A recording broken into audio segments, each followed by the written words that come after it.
Hi everybody, I'm Virginia from Miss B Bakery. Today we're going to make scallion pancake, and I know that for a lot of people coming to Taiwan, eating scallion pancakes is a wonderful experience because you get that really crispy crust and kind of chewy dough, and the fragrance of the scallion is just wonderful.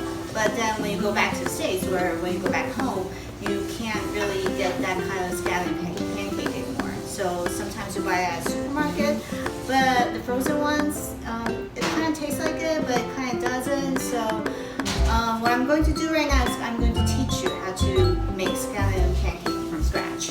So right now I have all-purpose flour, 440 grams, and 8 grams of salt inside my bowl. And what I'm going to do is I'm going to stir it a little bit, just to make sure that the salt and the flour is completely combined, just like that. And then what I have here for the liquid is just normal tap water, and I want 100 grams of cold tap water and 200 grams of hot water. So what I'm going to do is I'm going to mix the hot water first, and this process that I'm going to do right now, we call it tangmian. Tangmian is that when you kind of cook the flour with the hot water, so it kind of makes the dough more chewy, and we like that kind of texture. So just like this, I'm going to pour it into the dough, the flour, and you can use a chopstick or fork or spatula, anything you can get. And what I'm going to do right now is I'm just going to stir it a little bit so that the liquid combines with the flour, so it kind of forms these small like this, a little bit like this flaky dough thing. And then just like that, I'm gonna add the cold water. So it doesn't really matter if you mix it all, like some people really don't want to see any of the flour anymore, but I think it's fine if you leave it a little bit, it's okay. It kind of, if you bake, it's a little bit like when you make a pie, and when you mix it with the butter, you kind of want it to look like this. So now I'm going to add the cold water. I'm just going to mix it in. Save a little bit, like you don't have to mix all of them inside, maybe save like 10 grams. And then you can kind of like, when you mix the dough, sometimes different flours that you use kind of forms different kinds of dough. So if it's too wet, then you add a little less, but then if it's too dry, you can add more. Okay, so now it's like a mass here, and then it's very, very sticky. So what you're going to do right now is that I'm going to take the dough, take this mass, and move it to the table. A little bit of flour on the table, and then we're going to start to knead it. And we're not making bread here, we're just making the pancake, and you can see that for the pancake dough, we're not adding any kind of yeast, so it won't rise. But the same thing with bread, because there's gluten inside the flour, so we're definitely going to let it rest later. So just knead it a little bit more. So it doesn't have to be like completely smooth, but it has to be like semi-smooth. So not too smooth, but a little smooth. So use some strength.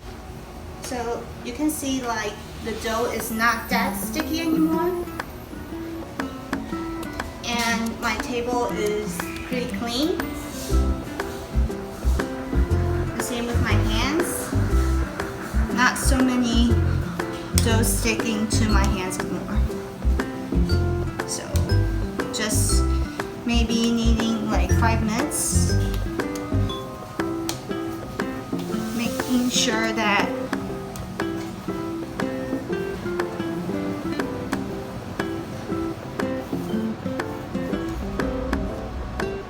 it forms this kind of texture.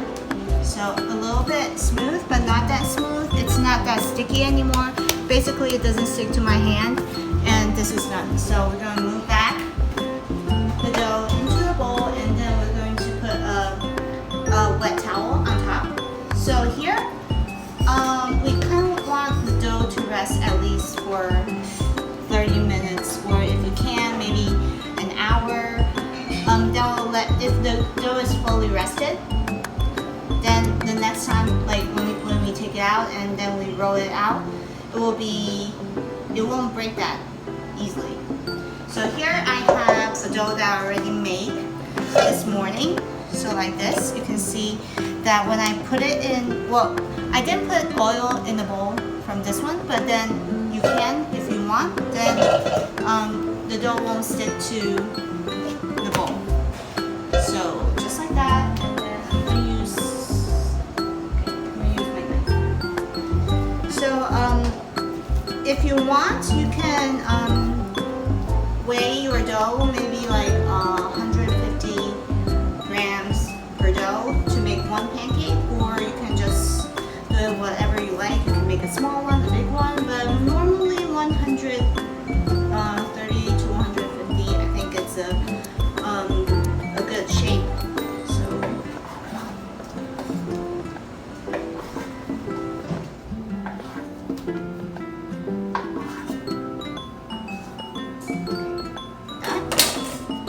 I'm not going to weigh it. I'm just going to make it. So like this, you can see that the dough is pretty smooth, and then we put it on the table. From this forward, we don't use flour anymore. We use a little bit of oil to let it prevent it from sticking to the table. And I still have some oil inside. I can use this just to make sure that it doesn't stick. Okay, so what you want here is that you want it to roll it out evenly like this. We want a long rectangular shape. Like that. Just like that. And then here I have some scallions already chopped. I want it to be more like a really fine chop. So when you cut the scallion, make sure you cut it in half first, and then you kind of chop it out, so that, because if you chop it like those round shape, then when you roll it out, they kind of like just stick out from the dough, and the dough will break. Okay, so I have like 120 grams of scallions here, and then I have some lard. This is lard. You can use any kind of oil, but when you use lard, it really makes it more crispier, and the fragrance, it just tastes so much better. But if you can't eat lard, you can always use like rapeseed oil, or like olive oil, any oil you like. So I'm going to heat it up a little bit, so to make sure that the lard completely dissolve. So, and then I'm going to mix the liquid lard into my scallion. Some people, they don't melt it. They just use it directly, and it kind of looks like this. So with lard, like that. But when you use it like this, I think it kind of you kind of use too much lard, and I think that the flavor.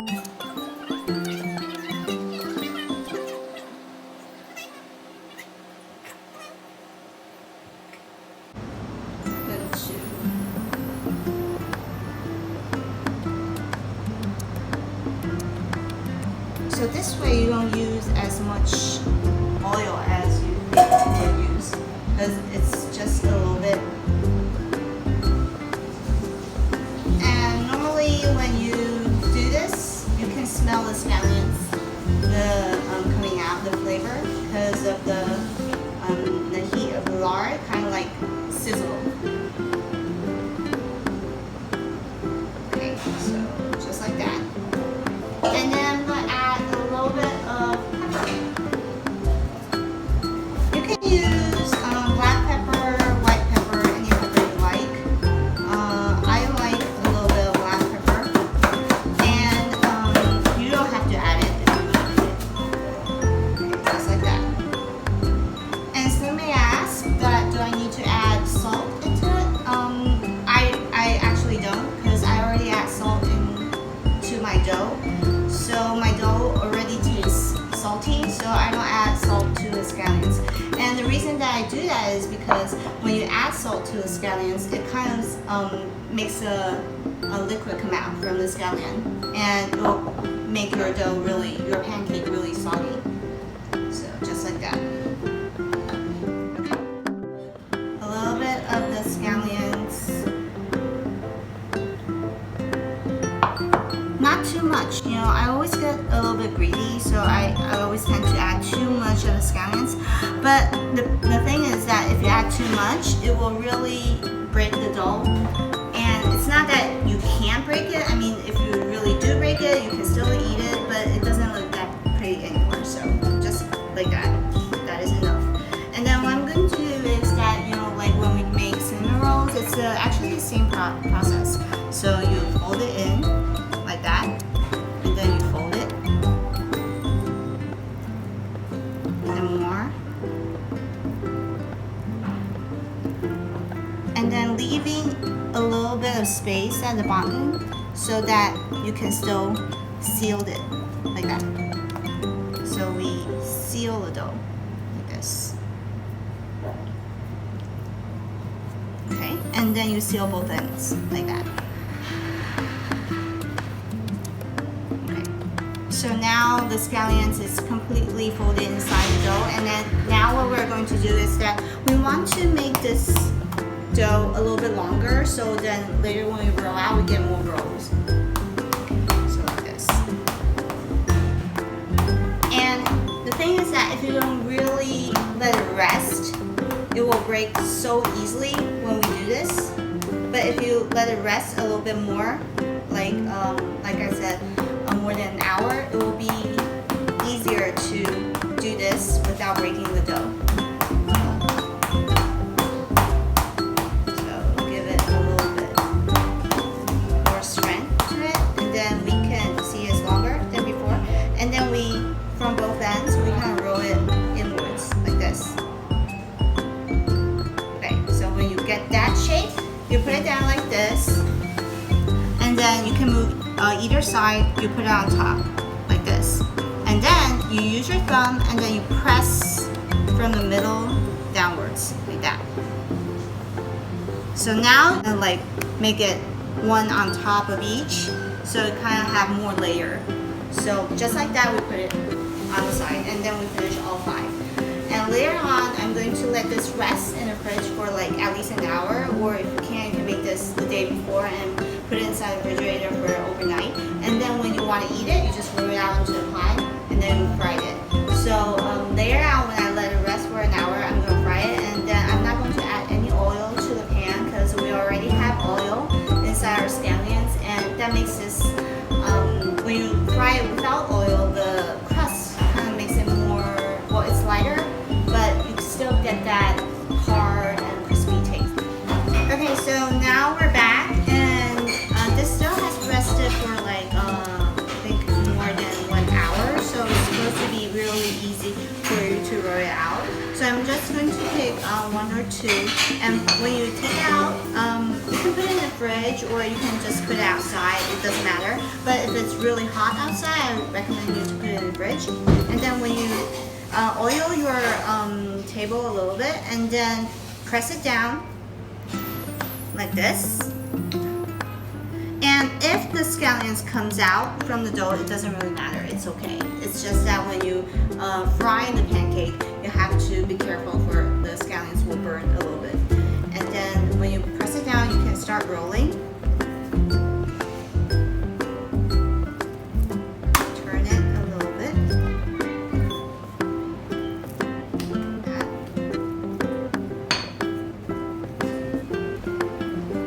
Don't press it too hard because then the scallions will come out really easily. Stretch it a little bit from each side, from the middle to rolling outwards, like that. And then the thinner you roll, it will be crispier when you fry it. So like that. So it kind of breaks a little bit, but it doesn't. Don't bother. Okay, just like that. Now you heat up your frying pan. Just make sure that when you put your hand on top of the pan, it's a little bit warm, and then you turn it down, turn the fire down a little bit, like that. Okay, so you pick up your pie, and then just place it to the pan, like that. If you roll it, like if you want a thicker pie, maybe you don't have to roll it out that much, but then when you fry the pie, you have to, it will be harder for it to be cooked. So I recommend to roll it out like a little bit more, make it thinner, and then later when we fry it, it's also easier for us to make it more flaky. So just let it sit.